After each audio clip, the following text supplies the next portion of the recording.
Para mim isso é que é o 25 de Abril. É a descoberta que nós somos milhares. A Revolução. Democracia, liberdade, direitos humanos. A salvação da justiça no mundo. Ela não me dizia para eu não dizer o que eu quisesse dizer, mas eu não faço tão alto. O dia da alegria. Para mim é muito simples, a mim basta uma palavra: liberdade.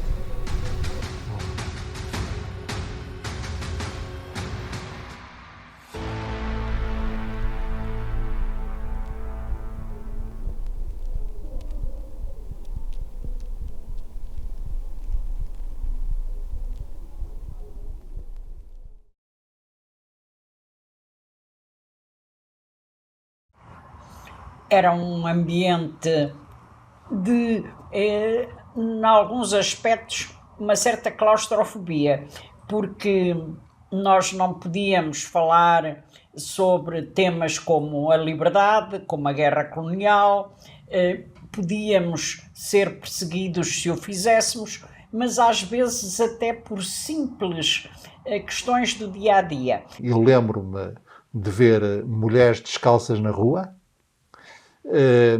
A zona em que eu vivia, Paranhos, ainda tinha tanques coletivos, porque as pessoas não tinham água canalizada em casa e, portanto, serviam-se a fontanar e iam... Portanto, estamos a falar de 60, 61, 62, 63. Nos finais dos anos 60 e inícios de 70, aqui no Porto passou a viver-se bastante nestes meios mais ligados à cultura e à universidade, e isso produziu aqui também muito enriquecimento cultural e um grande florescer de ideias novas, não é? E acho que foi muito útil. Eu nasci no Porto, vivi sempre no Porto e joguei conhecer o Porto. Não fazem ideia o que era, no caso do bairro do Leal. O bairro do Leal não tinha as casas tinham, como digo, 16 metros quadrados. Havia casas em que se desmontavam os móveis à noite para fazer camas, porque as pessoas não podiam tomar banho em casa, eram umas tinas, tinha que ser a família toda para não se exporem, e depois os dejetos eram levados num balde e entornados em duas fossas que havia nas ruas, uma tampa, eram entornados. Tanto que uma das lutas com essa coisa da Casa do Banho começou pelas mulheres organizarem uma manifestação para irem à Câmara, que era ali perto e ainda por cima, levar os baldes se não desentupissem pelo menos as fossas das ruas. E diziam, e eu tenho a certeza que iam, demorou 2 dias a irem desentupir. Portanto, havia uma capacidade de exigência e de concretização que entretanto foi desaparecendo. A lógica daquilo era a lógica que o Salazar explicou melhor que ninguém, não é? Portanto, não se escuta a pátria, não se escuta a família, não se escuta a autoridade, e eu pastoreio-vos do ponto de vista político, o vosso pároco pastoreia-vos do ponto de vista espiritual e dos costumes, e vocês estão quietos, sabendo que são pobres, que não podem deixar de ser pobres, que são mansos, que são quietos e que têm aqui o Salazar a proteger-vos. Não é? Era aquela lógica dele, a economia deve-se governar o país como uma dona de casa governa uma casa.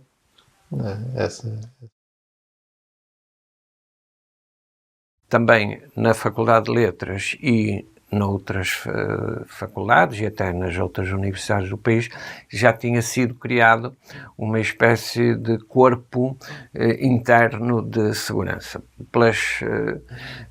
Pelos estudantes eram chamados gorilas, enfim, uma expressão que pretendia traduzir uma intervenção mais ou menos musculada que era feita, para além de já existir um corpo também de informadores que transmitiam, neste caso à PIDE-DGS, as informações que eles iam tentando obter sobre as movimentações dos estudantes. Não era uma coisa muito bem vista. Na minha geração, não era muito bem vista as pessoas que andavam para aí a fazer conferências fora da faculdade, que andavam para aí nas árvores deste mundo ou outra coisa qualquer. Quer dizer, a relação com a comunidade não era uma coisa muito bem vista. O professor universitário estava dentro da universidade, ponto. É verdade que havia um certo acautelamento. Eu via nas salas as possibilidades de se guardar em baixo, cuidado com isto, com aquilo, com o que se diz. Não. Mas todos nós sabíamos também que tínhamos um anjo protetor, que era o Carlos Ramos, que não deixava facilmente a polícia entrar na escola para investigações e que estava sempre do lado dos alunos.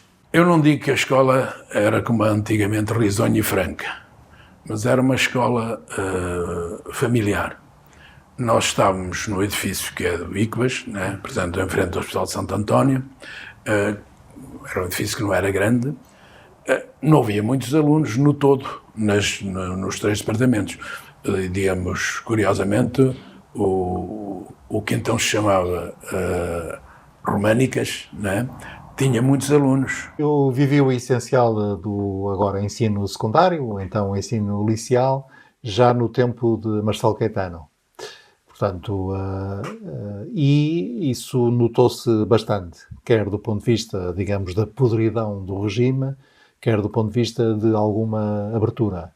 E, portanto, os anos que passei no que hoje seria o ensino secundário, portanto, o que hoje seria o equivalente ao 10º e 11º ano, foram anos de contestação aberta, em função de causas que eram sobretudo políticas e ligadas aos costumes. Entre as ligadas aos costumes, voltava à questão da relação entre rapazes e raparigas. O liceu que frequentei, que era o Liceu Dom Manuel II, era um liceu exclusivamente masculino. Era a contestação da ordem hierárquica interna ao liceu, que era muito estratificada. E eram as questões relativas às liberdades pessoais, de ver os filmes, de ler livros, de ver jornais de oposição. E recordo-me de um dia a diretora da escola me chamar para me dizer que eu não podia ir de calças para a escola dar aulas aos meninos. E eu disse-lhe, mas eu no fim das aulas vou para a faculdade porque tenho que ir às aulas práticas e tenho frio no inverno e por isso venho de calças. E ela disse-me, mas olha, fica avisada para o caso de aqui aparecer a inspeção, saber que eu a avisei. E agora faça como quiser. E eu mantive sempre, não houve nenhuma retaliação da parte da senhora, foi corretíssima comigo e felizmente nunca lá apareceu nenhum inspetor. Mas isto é só um exemplo do que era a vida nessa época. Eu, durante os 4 anos que tinha passado no TEP, tinha sido confrontado com cortes verdadeiramente anedóticos de peças de teatro e por aí adiante, que eram feitos pela censura. Por exemplo, só conto 2 histórias da censura, mas já serão o suficiente para valorizar isto. No Lucbeck-Nanga, portanto, O Tempo e a Ira, na tradução de Zé Paulo e Carmo, que o TEP fez com a encenação do Fernando Guzmão, Isabel de Castro decidiu-se que ela entraria com umas calças. Calças. Tínhamos senhoras no Porto e em Portugal a andarem de calças desde os anos 50. Nós estávamos cheios de medo porque o Guzmão resolveu introduzir 2 imagens iniciais que correspondiam precisamente às bombas de Hiroshima e Nagasaki. Era o princípio para se mostrar depois os Angry Young Men, ou os Jovens Furiosos, como nós dizíamos em português e dizemos ainda hoje, e de certa forma introduzir-nos no meio do John Osborne. Acontece que viriam a surgir duas verdadeiras anedotas. Logo na leitura, da aprovação do texto, a censura proíbe-nos não só utilizar na sonoplastia como fazer qualquer referência aos sinos. Obviamente ninguém percebeu porque é que não se podia dizer os sinos, porque eles dizem várias vezes na peça o sino está a tocar e não sei o que mais, é porque morreu alguém, qualquer coisa assim do género. E não percebemos. Viemos a saber por uma explicação de conversa. É por isso que as memórias, muitas vezes em palavras, são mais importantes do que fica escrito. Porque, obviamente, não há nada escrito sobre isto. Eu é que participei diretamente na história e conheço. A explicação que nos foi dada foi muito simples. A Igreja, na Inglaterra, é a Igreja Anglicana. Não é a nossa Católica Apostólica Romana. Portanto, qualquer referência a sinos não são os sinos do catolicismo, mas sim os sinos da Igreja Anglicana. E, portanto, proibiram isso. No ensaio propriamente dito, viriam a proibir uma outra coisa. A Isabel de Castro não poderia entrar de calças. Justificação do censor. As calças são uma peça de vestuário masculino e não feminino. Relembro o que disse há pouco, em Portugal já havia muitas senhoras a usarem calças desde os anos 50. Estávamos em 1967 quando estreamos o Look Back in Anger. A escola era um mundo à parte, não era um mundo completamente à parte, em que nós comunicávamos ao diretor, que era o mestre Carlos Ramos, comunicávamos aquilo que ia acontecer. Assim, mestre, vamos fazer a greve, mestre, vamos fazer um minuto de silêncio, mestre, vamos fazer... E ele dizia, estão proibidos. Estamos proibidos, mas vamos fazer na mesma. E ele não se importava nada. Havia filmes que não tinham sido aprovados genericamente e os outros iam cortes. Sim, claro. Cortes fatais, não é? O meu pai até escreveu uma vez que havia era um filme em que havia uma história de um casal qualquer, uma história de amor no casal, e com os cortes ficaram irmãos. E, portanto, o filme passou a ser um filme ainda muito mais subversivo, porque era uma relação entre um irmão e uma irmã. E eu tive várias vezes, dia e noite, pedido à porta. Nós já conhecíamos alguns pedidos, e, portanto, eu até suponho que não seria por mim, era mais porque era usual, eu também fiz isso, era usual irmos dormir à casa de uns e de outros quando a coisa apertava, e eu suponho que eles estavam à espera que eu desse guarida, ou que os meus pais dessem guarida a alguém que não era... Portanto, havia... Eu dizia isso sempre aos alunos, quando comecei, principalmente logo a seguir ao 25 de Abril, que era uma coisa que tem graça dito, mas não tem graça nenhuma vivido, e quando acordava dizia, hoje não me vieram buscar. Claro que houve a explosão depois de Abril, não é? Muita alegria. Eu não vim a Portugal, quem veio foi Fernando, Seabra, os amigos, foram bem recebidos e tudo isso. E quando ele voltou, e agora? Voltamos para Portugal, o que é que fazemos? E ele disse, nem penses. Agora, nós temos... eu tinha, portanto, já tinha um lugar no ensino, ele tem um lugar assegurado, vamos esperar pela reforma para regressar. E vamos deixar queimar, porque toda aquela gente que está na política é para queimar. Eles vão-se todos queimar, vão aparecer uns, aparece um e aparece outro sucessivamente. Vai ser uma grande confusão. E tinha razão, e eu acho que, além disso, ele tinha razão naquela altura e continua a tê-la depois de morto, porque realmente... Mas ele depois, quando veio para aqui, disse, eu não tenho mais nada que fazer. Eu fiz o meu papel na mar, fiz o papel na luar, que tinha a fazer, acabou, há liberdade, os outros está tudo agarrado a pendurar-se no poder e até a cobrar o que consideram serviços feitos. Para mim, política ficou arrumado. Agora vou-me dedicar realmente a fundo à literatura. E pronto, passaram a buscar a minha casa, levaram uma quantidade de livros. O mais humilhante foi que leram as minhas cartas que eu tinha recebido, com alguma... tinha recebido, e que eram cartas íntimas, eram pessoais, eram cartas de amor, de uma forma geral, e eles fizeram a leitura alta dessas cartas, rindo-se, não sei o quê. Bom, agarra-me, leva-me para dentro, leva-me para um escritório, bate uma coisa, vou fazer uma queixa. E daí eu entrei na carrinha, fui para a prisão da PIDE, fui para a famosa prisão do Chiado, né? Depois fui para Caxias.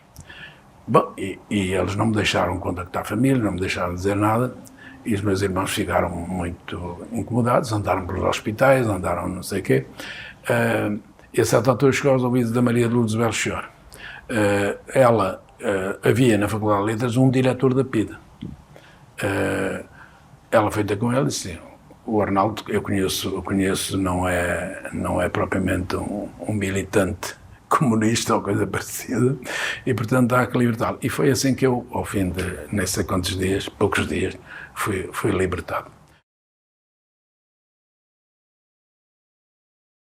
O Porto era uma cidade, digamos, que eu supunha, porque só tinha cá passado uma vez muito rapidamente, que eu supunha provinciana. E quando cheguei ao Porto, notei uma grande diferença. Digamos, por exemplo, os lugares culturais do Porto, eram 3, por aí. Era o quê? Era o TEP, que existia, o Teatro Experimental do Porto, era o Cineclube do Porto, que existia, e era a Cooperativa Árvore, que havia também uma galeria, a Galeria Alvarez. Mas dizíamos a Rodrigo o seguinte, e vou dizer textualmente aquilo que ele me referia. Epá, a malta do teatro tinha o TEP, a malta do teatro. A malta das letras tinha a Associação de Jornalistas e Homens de Letras. A malta do cinema tinha o Cineclube. Epá, a malta dos livros e tal, havia a Unicep também. Epá, e nós não tínhamos, os artistas não tínhamos uma coisa. E sentimos essa necessidade de termos a nossa casa. A nossa casa onde nós nos podemos reunir, onde podemos discutir, onde podíamos promover o trabalho de cada um de nós e tudo isso. E é aí que nasce a Árvore. Aqui no Porto havia o Teatro Experimental, havia o Cineclube, havia a Unicep, que era a Cooperativa Livreira, e cada um deles no seu campo faziam o seu papel, e ao fazer o seu papel, qualificando a sua atividade, estavam a fazer uma luta antifascista, porque, aliás, a grande palavra de ordem que nós usávamos é que não ser preso é revolucionário. Em 1958, o primeiro livro que eu publiquei chama-se Poema para uma Bailarina Negra, e foi o primeiro. O Alfredo Margarido, não é? Como diz? Alfredo Margarido. Não, Alfredo Margarido. Foi o primeiro livro que eu publiquei. E eu até tinha perdido o exemplar. O meu exemplar tinha-o perdido. E um dia, falando com o Luís Miguel Queiroz, e falando nisso, dizendo assim: olha, eu por acaso tenho 2 exemplares, vou-lhe ceder um. E cedeu-me, portanto, um que eu tinha publicado. Cedeu-me isso, e o Alfredo Marinho ainda era vivo, e eu mandei-lhe o exemplar, para ele pôr então a dedicatória que tinha posto na altura. Simplesmente na altura andava eu nas tropas, e era 58, eram as eleições em 58, com Humberto Delgado, cada vez toda aquela confusão. Por exemplo, a Unicep, que surge antes do 25 de Abril, até também um local que permite, apesar de tudo, o acesso a certos livros. Claro que certos livros, eu assistia mais de uma vez à PIDE entrar para fazer apreensões de livros, não é? Os estudantes também tinham muita vantagem, porque tínhamos os livros técnicos universitários, a maioria das faculdades estavam aqui juntinho, e portanto éramos representantes do turismo internacional. O universitário tinha muitas vantagens também. E quando havia cargas da polícia, escondiam-se aqui, por acaso a polícia nunca entrou cá. E aprendi muito na Árvore, porque também em reuniões e atividades culturais se tomava muito o pulso cultural do país, e há ali gente, que era não só das Belas Artes, embora justamente os fundadores na direção havia sempre uma dominância do mundo das artes plásticas, não é? Mas havia gente de formações diversas que fosse na direção e, sobretudo, na frequência, todo o Porto Cultural ia à Árvore, ou às sessões, conferências, recitais, exibições teatrais e exposições, claro. Os cafés também da altura, para além do piolho, tinham uma outra característica que em parte hoje foi já bastante alterada, que era, como tinham bastantes mesas e cadeiras, propiciava uma atmosfera também de troca de opiniões e de conversa e de convívio, que também era muito importante. O marcelismo foi uma abertura relativamente inócua, mas constituiu, apesar de tudo, uma abertura, não é? Do ponto de vista de uma certa desatenção, eu diria até mais isto, uma certa desatenção. O que não quer dizer que obviamente, que não houvesse, por várias vezes assistia à polícia entrar na faculdade, até assistia a tentar entrar numa sala de aula. Como me lembro de todos os condicionamentos políticos, a gente ter votado, não, em 68, eu não vou votar. Mas vou votar. Eu não vou votar porque há só um partido, há só uma via, não era partido, era o Estado Novo. Eu não voto. Mas se eu tenho alguma coisa contra o Estado Novo, eu tenho. O Estado Novo não me garante a mim a liberdade. O que é que eu vou fazer? Eu já sei quem vai ganhar. Neste caso, é o Marcelo Caetano. Eu já sei que é Oliveira Salazar. Uma das coisas que trouxe em 68 a abertura marcelista foi nós conhecermos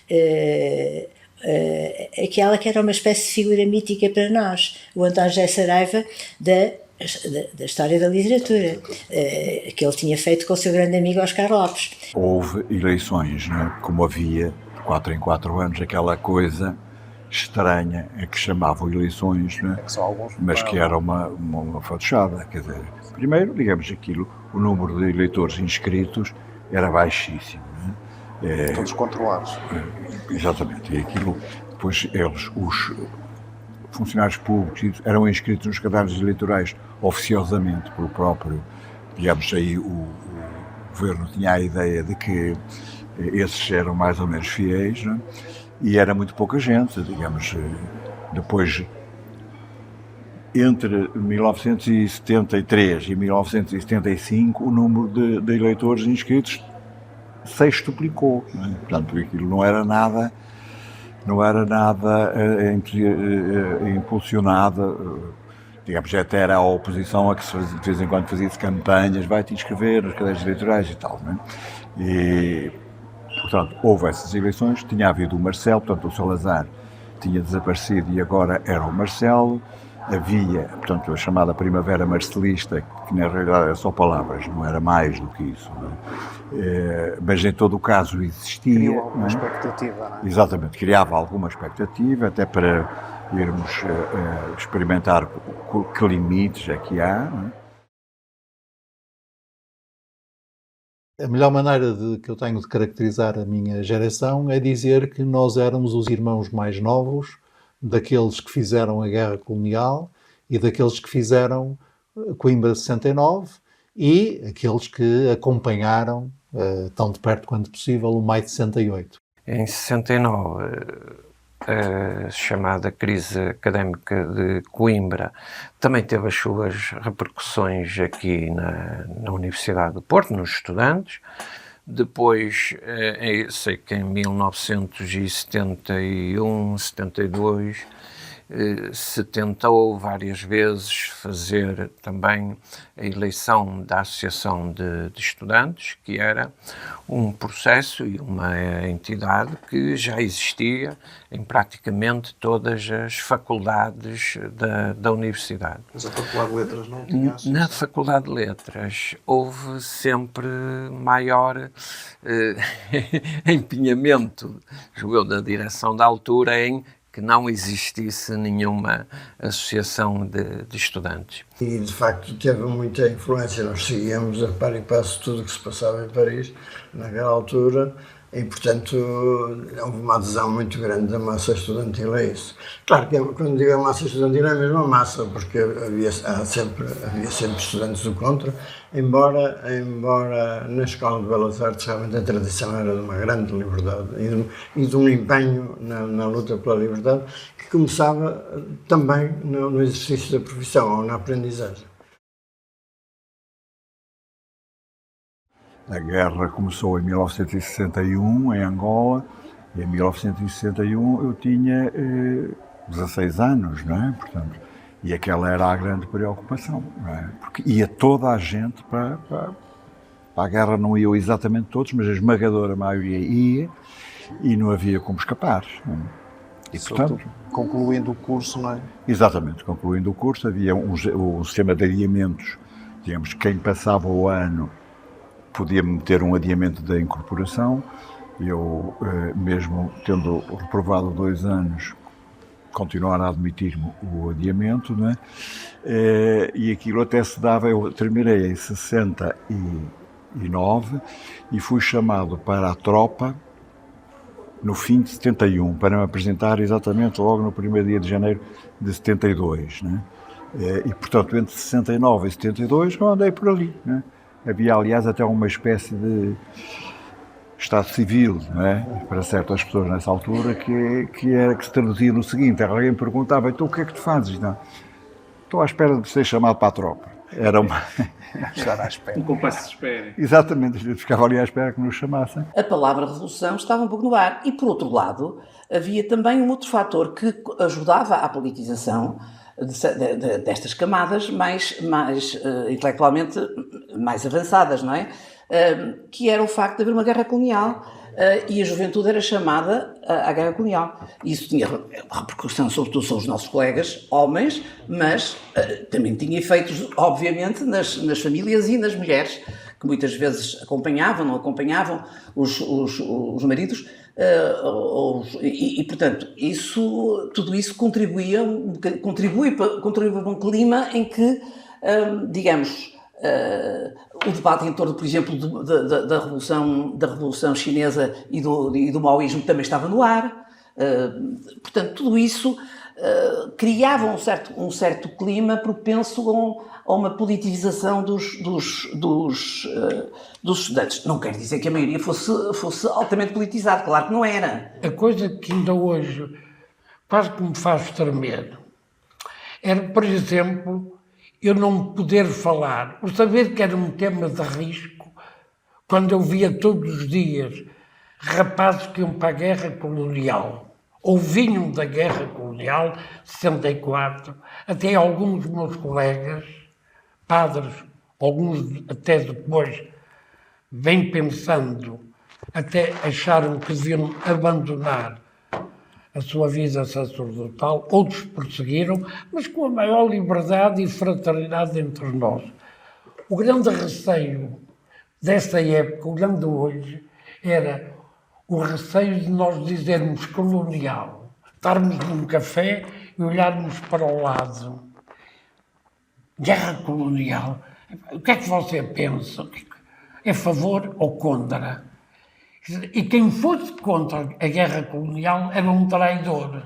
O julgamento do padre Joaquim Pinto de Andrade era uma ocasião que podia ser aproveitada para, digamos assim, estabelecer um primeiro marco visível do que se passava ao nível neste caso da Angola, portanto, o que era, digamos assim, a oposição ao regime colonial em Angola, porque, sendo um julgamento, portanto, as peças do processo eram peças, por definição, públicas e, portanto, digamos assim, poderiam ser publicitadas, ou seja, poderiam extravasar o âmbito do tribunal sem aparentes riscos para quem...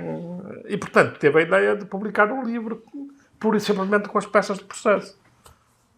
Esse livro chamou-se Em Defesa de Joaquim Pinto de Andrade e realmente nos círculos da oposição, não só do Porto, mas depois de todo o país, teve um êxito tal que se esgotou rapidamente uma edição de 20 mil exemplares.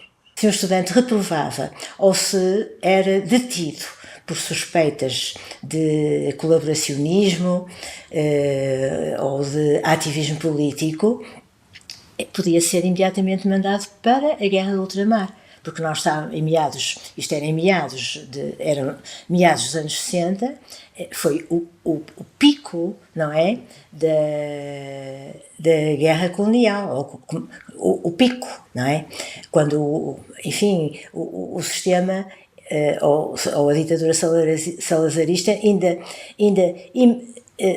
imaginava poder vencer, de facto, os movimentos de libertação. O meu irmão mais velho, que era uma pessoa com uma certa sensibilidade muito particular também para a cultura, mais para a música, mas também não era homem para fazer guerra colonial. E, portanto, abandonou o país antes de ser chamado para a guerra. E aqui, este vosso amigo tinha 18 anos, estava a começar a chegar, e para mim eu já tinha interiorizado que eu não vou para a guerra nenhuma também. Já tinha algumas ideias, algumas luzes de ter um certo entendimento do que era o colonialismo, do que já havia os movimentos, e, portanto, eu tinha noção disso até pelo meu irmão, que era 7 anos mais velho que eu. E, portanto, eu estava a fazer contas de cabeça para me pirar, portanto, nem sequer tinha grandes expectativas cá. Todos estes 13 alunos de letras, mais 6 alunos de outras faculdades que estavam também a dar algum apoio para a realização das eleições, todos os que fomos identificados, fomos esses os 13 em letras, mais 6 de diversas outras faculdades, em concreto de Medicina e de Engenharia, que estavam lá também a dar algum apoio, até porque nessas outras faculdades as associações de estudantes já existiam e tinham a sua vida própria, a sua intervenção. Por isso, para além desta suspensão, que foi sempre, quer em letras, quer noutras faculdades, foi sempre fundamentada em legislação, na verdade, antidemocrática. Foram buscar coisas de legislação de 32, de 1962 e também de 1971. Tudo legislação mais virada para o meio estudantil.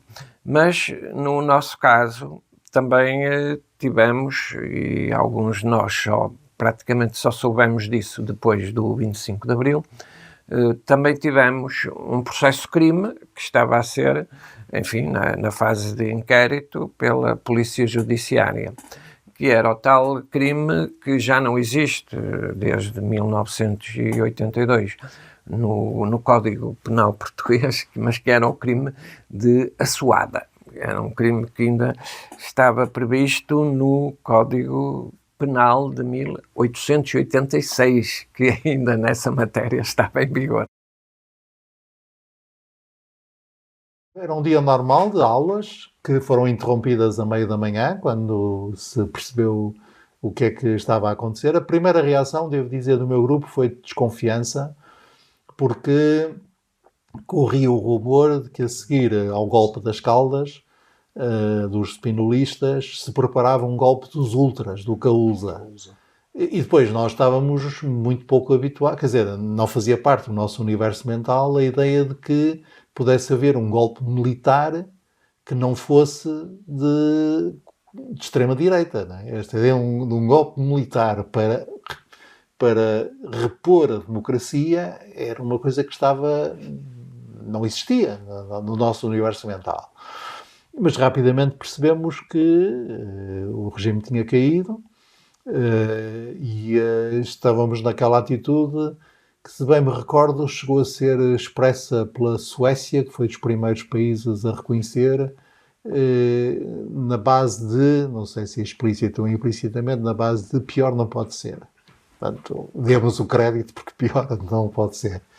E depois, no princípio da tarde, como é típico do Porto, seja o que for que acontece, a gente encaminha-se para a Avenida dos Aliados, e no princípio da tarde ainda a polícia carregava sobre nós, e a meio da tarde já era a polícia que fugia. Porque, entretanto, a polícia percebeu e os militares tomaram conta. E, portanto, lembro que acabamos o dia na Praça da República, em frente ao quartel da Região Militar do Norte, a saudar os militares, e a partir daí foi uma vertigem. Era para dar aulas nesse dia, mas nós estávamos atentos ao que se estava a passar. E quando ouvimos durante a noite a informação via rádio, claro que eu fui à escola, mas já não demos aulas nesse dia. Viemos para a rua, havia o problema dos presos, que era preciso libertar, e fomos, enfim, fomos para junto ali da Espida, com muitos outros, e vivemos todo esse tempo da rua. A primeira percepção do que algo se passava é engraçada também, porque foi o dia em que eu tinha comprado um automóvel pela primeira vez e na altura os vendedores, enfim, vendia-se bem dos carros, se calhar, e o vendedor foi-me buscar a casa para eu ir ao stand, que era aqui, era a Mondalto, era um Fiat, a Mondalto era aqui, também meio dúzia de casas acima. Eu morava no Largo da Maternidade, ele foi-me buscar a minha casa logo às 9 horas da manhã para ir buscar o carro à Mondalto. E passamos ali pela Praça da República, e o quartel-general realmente estava fechado e estava um pequeno destacamento à porta. E eu comentei com ele, isto é engraçado, isto aqui está... Mas não tinha ouvido nada, não tinha ligado o rádio, nem ele, portanto, não... Quando chegámos à Mondalto já estava o pessoal toda polvorosa, porque tudo já à volta do rádio.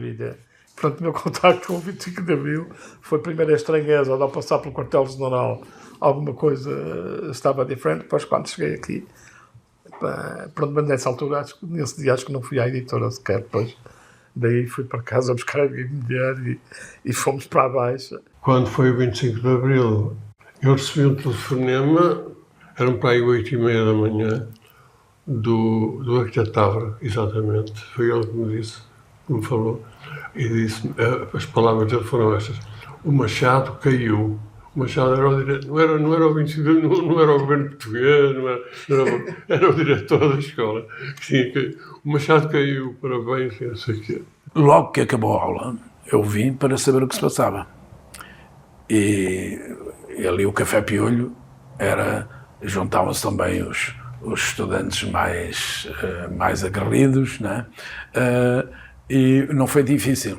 Só que havia ainda na manhã, havia algumas dúvidas de quem fomentara e que forças estavam em jogo em causa da aviação grande. Mas alguns estudantes foram logo para as manifestações para a Baixa.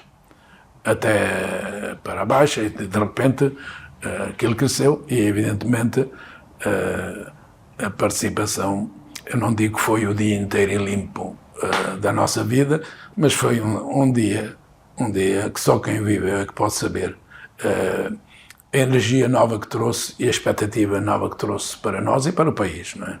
25 de Abril vivia o dia inteiro com uma ansiedade, a sério, com uma ansiedade, é um bocado ridículo.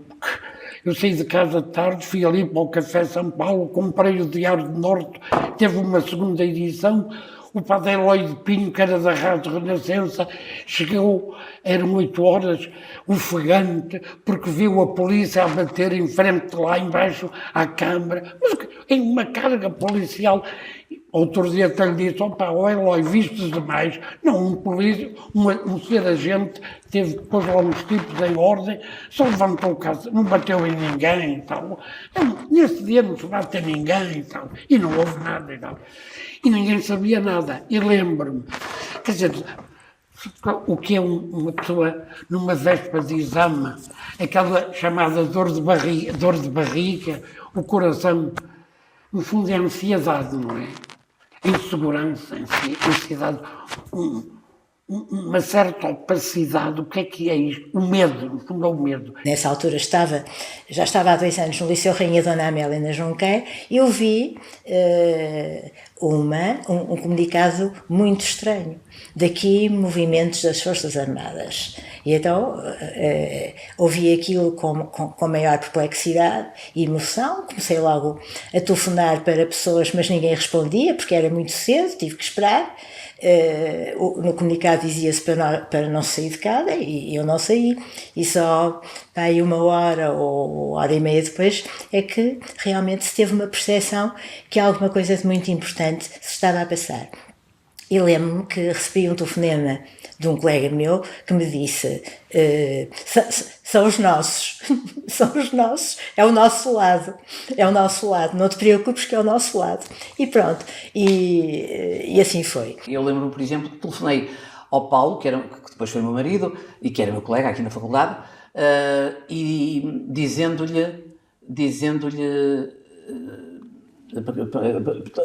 chamando-o ao telefone, e a mãe dele disse: mãe, está bom, ele está a dormir, mas chame-o. Disse eu: chame-o.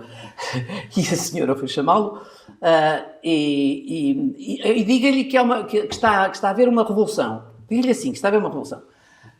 E a senhora foi e ele respondeu-lhe: não, disse à Isabel que isso já foi, já a semana passada ia haver uma revolução. Não, deixa estar. Diz-lhe que está bem. E eu disse à minha sogra: olha, faz favor, vá lá e acorde, o mesmo levante e faz favor. Eu chego ao passeio e disse: houve uma revolução. E depois uns diziam que era de extrema-direita, outros diziam que não, exatamente. E eu fiquei ali atrapalhado, mas achei essa revolução, nada. E de repente entra na camarata um miliciano e um oficial, creio que de carreira, a acordar-nos, dizendo que havia um golpe e quem é que aderia, quem não aderia. Nessa altura, suponho que, se bem me lembro, toda a gente aderiu, com exceção de um dos colegas que lá estava, e que disse claramente que não aderia a um golpe desse tipo. E nós viemos para a parada, começámos também a armar-nos. Foi muito cedo, era 1 da manhã, mais ou menos. Ainda ouvimos, suponho, agora já não me recordo bem, já foi há muito tempo, não é? Mas talvez por volta das 2 ou da manhã, ou assim, ouvimos os tiros de sinal que tinha sido tomada à televisão, porque eu não fui na primeira leva. Foi uma coisa espantosa, porque eu saí de casa, cheguei aos cruzamentos com o carro, eu tinha carro, faz favor, passe, não passe, quer dizer, a mentalidade foi completamente ao inverso, foi uma explosão de alegria absolutamente louca. E foi também uma afirmação, uma consciencialização do poder das pessoas inimaginável. Nós levantámos de um salto, não é? Fomos a correr, tínhamos uns aparelhos de rádio potentes, não é? Para ir ver o que é que sabíamos, qualquer coisa. Lá pedimos a um funcionário romeno que fosse a correr buscar os telegramas das empresas, depois fomos ver a BBC e ao RTF, que era dos franceses, e tal, a ver o que é que diziam, mas nunca tivemos dúvidas. Houve um momento curioso, porque havia lá uma das minhas camaradas, ela tinha como tarefa, entre outras coisas, ouvir a rádio de cá, ouvir a emissora nacional, a ver o que é que diziam, não é? E nessa altura, portanto, no dia 25 de abril de manhã, ela foi também ouvir as ondas curtas da emissora nacional, e de repente estávamos ali todos a ouvir, e ela disse: isto é o noticiário de ontem. Eles deram ontem eu aqui gravado, eles deram isto ontem. O secretário de Estado não sei o quê foi a Coimbra inaugurar não sei o quê. Eles não sabiam o que haviam de fazer e meteram a fita do dia anterior. As mulheres tiveram um papel absolutamente central. Era muito interessante porque as direções eram homens, mas quem lutava eram as mulheres. As mulheres eram carne para canhão, não é? Os homens dirigiam. Houve uma participação coletiva, e isso é que fez do 25 de Abril uma revolução. Quer dizer, não foi um simples golpe de Estado, foi uma revolução porque exatamente mobilizou a população, toda a gente esteve envolvida. E portanto, é por isso que eu usei a expressão bacalhau com todos, porque realmente foi uma digamos, uma espécie de mobilização coletiva da população. Aliás, ver imagens do 1º de maio de 74 é uma coisa impressionante, quer no Porto, quer em Lisboa, não é? Foi uma coisa, foi de facto um momento de euforia coletiva e é isso, de uma espécie de epifania coletiva, não é? Porque foi um momento de libertação, é isso, é uma explosão, não é? O 25 de Abril tem esse lado também que todas as revoluções têm, de explosão, de festa, de derrubo de barreiras. Eu recordo-me que pedimos apoio à minha mãe para ela ficar com as crianças, ela vivia em Aveiro, e fomos lá levar as crianças, porque não sabíamos bem o que é que ia acontecer nos primeiros dias, e eu julgo que nós não nos deitámos nas primeiras 72 horas ou por aí. Só depois, quando tudo acalmou, não é? É que fomos buscar as crianças, e no 1º de maio é já a família toda que vem para a Baixa da cidade do Porto, naquele mar de gente, como nunca mais voltámos a viver. Foi algo de impressionante que ainda hoje me emociona. Eu estava nas manifestações do 1º de maio no Porto, quando alguém, nem sei já quem, chega junto de mim e diz assim, do quartel-general, chamam-me, querem falar consigo. Que eu tinha ido com os alunos, aí no dia 28 de Abril, talvez 27 ou 28 de Abril, com um grupo de alunos ao quartel-general, falar com os membros da Junta de Salvação Nacional que estavam no quartel-general. E fui propondo apenas a nomeação do Oscar Lopes para professor da Faculdade de Letras. Eles não entenderam mal, ou o que eles transmitiram à Junta de Salvação Nacional de Lisboeta foi mal percebido. E no dia 1 de maio, quando eu chego ao quartel-general, eles dão-me um telex a dizer que o Oscar Lopes foi nomeado diretor da Faculdade de Letras. Quer dizer, não entrou como professor, entrou como diretor. E a primeira manifestação que houve, do 1º de maio, eu assistia toda da varanda da casa das minhas tias e fotografei aquilo tudo, ainda tenho. O estádio a encher-se progressivamente, aquela primeira reunião do 1º de maio, em que falou Mário Soares e o Álvaro Cunhal. Digamos que até ao primeiro governo constitucional, portanto até às medidas tomadas pelo Ministro da Educação, Souto Maio Cardia, o poder nas universidades passou a ser assumido por estudantes e por jovens assistentes. Portanto, aquilo foi assim, o 25 de Abril dá-se. Depois a universidade está fechada uns dias e depois vai-se buscar personalidades do meio cultural, científico, que tinham sido afastadas e que eram de prestígio para as faculdades. Refletiram-se logo na própria alteração da gestão, que foi, digamos, a existência de grandes assembleias de professores, de alunos, das eleições dos respectivos representantes para o órgão de gestão ou os órgãos de gestão da escola. Essa foi a imediata alteração que ali houve. Com todas as características que existiram na época de grande euforia, naturalmente, porque ali havia também alguns professores antifascistas que toda a vida tinham lutado contra o fascismo, e havia alguns jovens professores, como eu, que também estavam empenhados na mudança e que deram tudo o que podiam para que ela se realizasse. Então eu tenho uma editora que funciona bem, que até se ter extinguido, tudo bem, não é? vendia, tinha delegação em Lisboa, tinha isso tudo, não é? Com o 25 de Abril, Angola e Moçambique tornam-se independentes, deixei de mandar um livro, que a diferença não é passar de 20 para 10, não. Eles cortaram completamente, quer dizer, passaram a importar apenas livro escolar. O livro não escolar, eles cortaram, não é?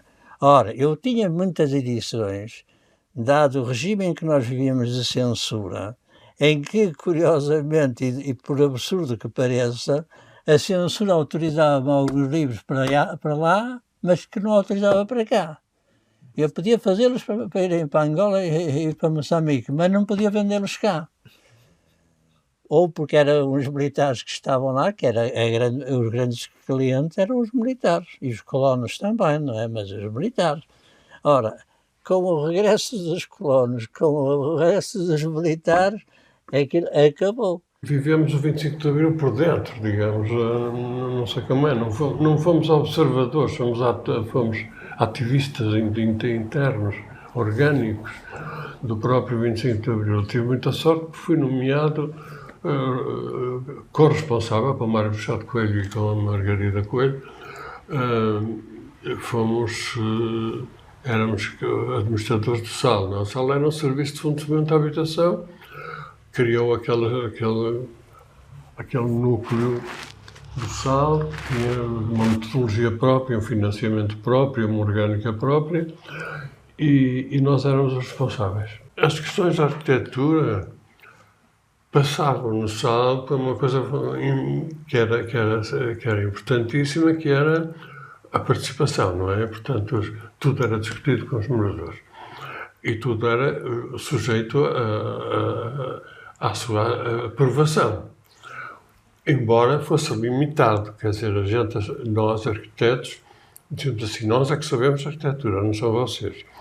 Portanto, a vossa participação é absolutamente central no que diz respeito aos aspectos programáticos. É uma casa individual, é um prédio, a cozinha está ligada à sala, não está ligada à sala, o quarto bem tem não sei o quê. Aí sim, aí aceitamos. Depois, quando se trata de desenho, é connosco. Portanto, isso aqui no Porto foi muito bem compreendido por toda a gente, não só arquitetos como moradores. O que significa que nós nunca pusemos de parte, ou nunca, a nossa competência própria como arquitetos. E, portanto, continuamos a funcionar com a vantagem de, em vez de termos um cliente abstrato que não sabíamos bem quem era, termos 200 clientes à nossa frente para quem tínhamos que fazer os projetos. A Revolução, que mudou a vida política, social, económica e cultural de Portugal. O mais importante do 25 de Abril é a liberdade. Não há, quer dizer, quem viveu os tempos do antigamente. Em que nos levou a crescermos mais do que nós próprios conseguíamos chegar lá. O 25 de Abril, eu direi que se consubstancia em 3 questões centrais: democracia, liberdade, direitos humanos. Qualquer coisa que se esperava, que eu esperava, e que realmente não é, acho que é impossível descrever com palavras. Para mim, o 25 de Abril é essa maravilha de mostrar que éramos muitos. Quer dizer, não sabíamos, porque não saíamos das nossas malhas estreitas. Quando saímos e descobrimos que éramos milhares, para mim isso é que é o 25 de Abril. É a descoberta que nós somos milhares. O 25 de Abril é um sinal de vitalidade para a história de Portugal. Quando andava aqui no Porto, na escola, quando as pessoas se encontravam, conheci o Fernando, os amigos dele, nos encontrávamos, as pessoas encontravam-se e cumprimentavam-se sempre de uma maneira que eu achava estranha. Não era bom dia, nem boa tarde. Era novidades. E essa palavra ficou-me sempre, porque todos a faziam. Novidades. Estava tudo à espera, sempre que o regime caísse e não caía, não é? a salvação da justiça no mundo? Para mim, o 25 de Abril, hoje, 50 anos depois, e isto até pode parecer um paradoxo, a esperança que não morre. Uma explosão de alegria, de luz e de liberdade. Com os 18 anos que já tinha a noção de estar em casa e a minha avó, que era professora primária, dizia: não fales alto, porque a janela estava aberta. E isto tem uma importância extraordinária. Para as pessoas novas de agora, se calhar nem se apercebem do que é isto. Dizer, não fales tão alto. Ela não dizia para eu não dizer o que eu quisesse dizer, mas eu não falo tão alto. O dia da alegria. Da maior alegria. Grandes expectativas, ainda temos que continuar a lutar para que ele se mantenha vivo. Um grito de liberdade inútil a prazo. O 25 de Abril é que me faz pensar que eu não queria ter vivido nenhuma outra época histórica, mas que ter vivido esta. Não é? Para mim é muito simples. A mim basta uma palavra: liberdade. É porta aberta para a liberdade.